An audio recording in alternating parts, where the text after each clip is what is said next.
নমস্কার বন্ধুরা, শুভ সপ্তমী। আশা করি সকলে ভালো আছেন, সুস্থ আছেন।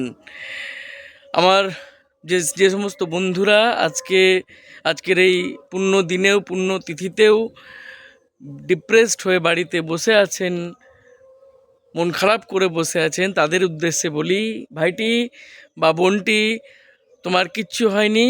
তুমি সম্পূর্ণ সুস্থ, শারীরিক এবং মানসিকভাবে। শুধুমাত্র যেটুকু সমস্যা হয়েছে সেটাকে বলে chemical imbalance in the brain.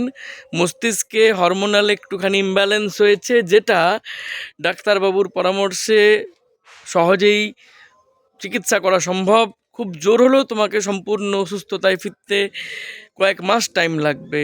আর দিন 15-20 বা 1 মাস টানা ওষুধপত্র খেলে তুমি নিজের মনের মধ্যে পুনরায় আনন্দ ফিরে পাবে। তো বলতে যেটা চাইছি যে এই মুহূর্তে বাড়িতে বসে না থেকে নিজেকে ফ্রেশ আপ করো, ফ্রেশ হও, স্নান করো, ভালো করে ড্রেস আপ করো, দিয়ে বেরো out in the world, out in the Sunshine, enjoy the beauty of life. Life is very much beautiful. এই মুহূর্তে তোমার মনের অবস্থা যা, তাতে করে সেই সৌন্দর্য উপভোগ করার মতো অবস্থায় তুমি নেই।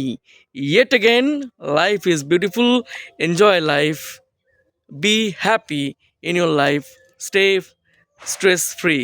ভালো থাকো, সুস্থ থাকো, সুরক্ষিত থাকো। শুভ শারদিয়া।